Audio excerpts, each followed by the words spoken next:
Hello. Master గారు, నేను అడిగిన దాని గురించి ఏం ఆలోచించారు? నిర్ణయం తీసుకోవడానికి కొంచెం టైం కావాలి. ఎక్కువ టైం లేదు, త్వరగా నిర్ణయం తీసుకోండి. అయ్యగారు అడిగింది చేస్తే నీకే పని కావాలన్నా చిటికెలో చేసి పెడతారు. అలాగే.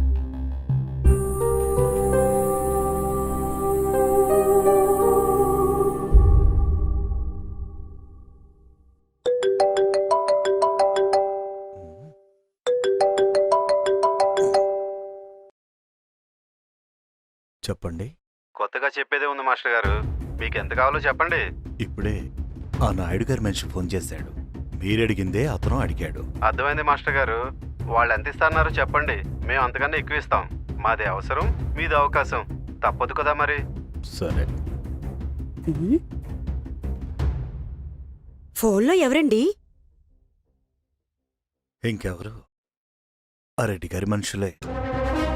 చూడండి, మనకి ఎదిగిన పిల్ల ఇంట్లో ఉంది, అవసరాలు కూడా చాలానే ఉన్నాయి.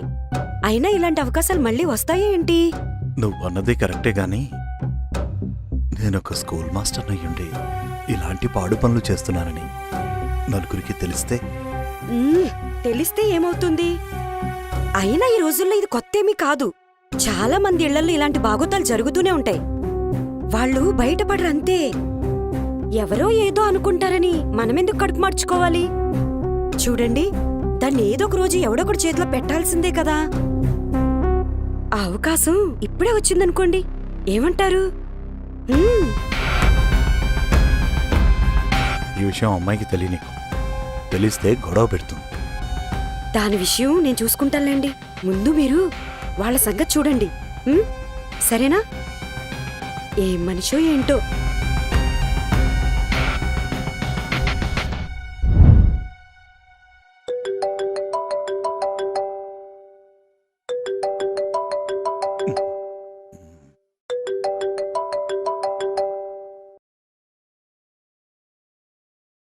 హలో. మీ పంట పండింది మాస్టారు, మా అయ్యగారే మిమ్మల్ని ఒక రేట్ చెప్పమన్నారు. మీకు తెలియందేముంది, నాదా చాలీ చాలని జీతం. ఇంటి ఖర్చులకి అమ్మాయి చదువుకే సరిపోతుంది. మీరే పెద్ద మనసు చేసుకుని ఒక రేటు చెప్తే. సరే, నేను అయ్యగారితో మాట్లాడతాలే. అలాగేనండి. మాస్టారు, మాట తప్పరు కదా. పిల్లలకి నీతి పాఠాలు చెప్పే పంతుల్నే కాని ఇచ్చిన మాట తప్పే నాయకుణ్ణి కాదండి. నాన్న, నువ్వు నన్ను అమ్మేయాలనుకుంటున్నావా? నాన్న అడిగేది నిన్నే. నువ్వు నన్ను అమ్మేయాలనుకుంటున్నావా? అవునే, అమ్మేస్తా. అయినా నన్ను అమ్మితే వచ్చే డబ్బులతో నీ సమస్యలు తీరిపోతాయా నాన్న? సమస్యలనేవి చచ్చేంత వరకు ఉంటాయి, కానీ వచ్చే ఆ డబ్బుతో అవసరం తీరుతుంది, అవకాశాన్ని వాడుకున్నట్టు ఉంటుంది. మీరు అవకాశం అవకాశం అంటూ ఇలా ఆలోచించబట్టే వాళ్ళ దగ్గర నాకు విలువ లేకుండా పోతుంది. నీ విలువ తెలుసు కాబట్టే వాళ్ళు నీ వెనకపడుతున్నారు, నీకు రేటు కడుతున్నారు. డబ్బు కమ్ముడు పోయిన నీలాంటి వాడికి రేపేదైనా సమస్య వస్తే వాడు నీకు సాయం చేస్తాడనుకుంటున్నావా? చూడమ్మా, రేపు నాకు వాడు సహాయం చేస్తాడా చెయ్యడా నాకు అనవసరం. ఎప్పుడు నా అవసరం తీరుతుంది, అదే నాకు కావాలి. ఛీ!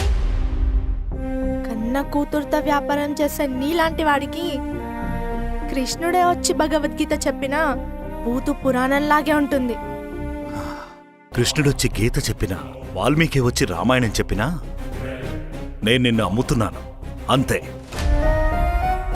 నన్ను అమ్ముతున్నావని నువ్వనుకుంటున్నావు, అంతకంటే ముందు నువ్వమ్ముడిపోతున్నావు. అసలు నన్ను అమ్మే హక్కు నీకెవరిచ్చారు? 18 ఏళ్లు నిండిన ప్రతి వాడికి కూడా నీ మీద హక్కుంటుంది. నిన్ను కొనేవాళ్ళున్నంత వరకు నాలాంటి వాళ్ళు అమ్ముతూనే ఉంటారు. అంటే నాతో మీరు వ్యాపారం చేస్తున్నారా? అవును, నీతో నేను చేసేది వ్యాపారమే. డబ్బు తీసుకొని నన్ను వాళ్ళ దగ్గరికి పంపితే దాన్ని వ్యాపారం అనరు, వ్యభిచారం అంటారు. ఇప్పుడు మీరు చేసేది అదే. ఎంకుశవై!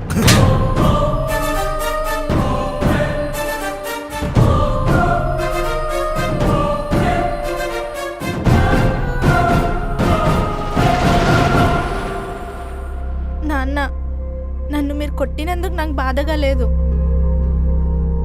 కానీ నా విలువేంటో తెలిసి కూడా నన్ను అమ్మేయాలని చూస్తున్నా చూడు, అందుకు బాధగా ఉంది. నీ హక్కుగా పుట్టడమే నేను చేసిన తప్పైతే నన్ను క్షమించు నాన్న.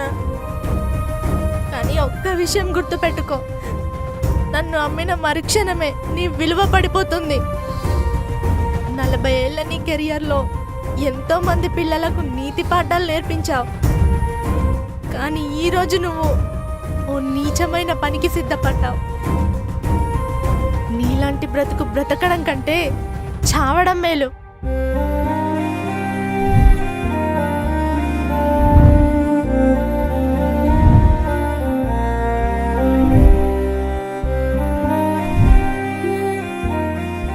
నన్ను క్షమించమ్మా. నేనింకెప్పుడూ నీతో వ్యాపారం చేయనమ్మా. ఇకపై నీతి నిజాయితీ ఉన్నోడి చేతిలోనే పెడతానని నీకు మాటిస్తున్నానమ్మా. నన్ను క్షమించమ్మా. నన్ను క్షమించు. నన్ను ఏమండి? క్షమించమ్మా. ఏమండి నన్ను క్షమించు. ఏమైందండి? నన్ను మిమ్మల్ని అండి. క్షమించమ్మా. ఏం నిర్ణయం తీసుకున్నారు? అడిగిన దానికి సమాధానం చెప్పరేంటండి? ఉమ్? హ? వాళ్ళేనండి. త్వరగా ఏదో ఒకటి మాట్లాడి వాళ్ళ దగ్గర డబ్బులు తీసుకోండి. ఉమ్. మాస్టర్ గారు వస్తున్నారా? ఉహుం, రావట్లేదు. అదేంటి మాస్టారు, కొంప తీసి వేరే వాళ్ళకి ఎవరికైనా కమిట్ అయిపోయారా?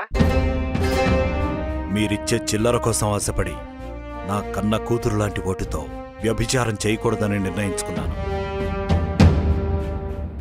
ఇక నుంచి నా ఓటు నీతి నిజాయితీ గలవాడికే వేస్తాను. హలో మాస్టర్ గారు, అది కాదండి.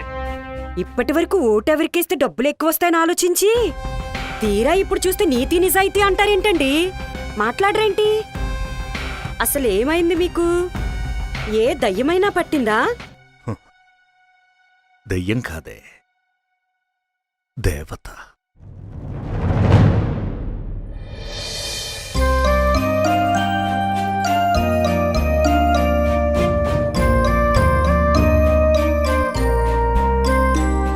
నాన్న, కాలేజ్కి టైం అవుతుంది, నన్ను డ్రాప్ చేయవా? అలాగేనమ్మా, పద.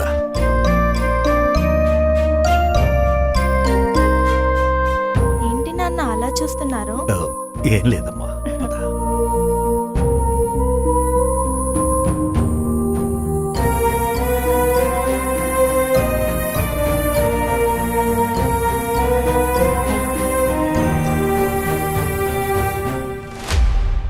మనం వేసే ఓటు కన్న కూతురుతో సమానం. అది నీ హక్కు మాత్రమే కాదు, నీ భవిష్యత్తు కూడా. నీ చూపుడు వేలు నీ భవిష్యత్తుకు దారి చూపిస్తుంది. అది పురోగతి వైపా లేక పతనం వైపా నిర్ణయించుకోవాల్సింది నువ్వే. ఓటుని అమ్ముకోవడం కన్న బిడ్డతో వ్యభిచారం చేయడం రెండు ఒక్కటే.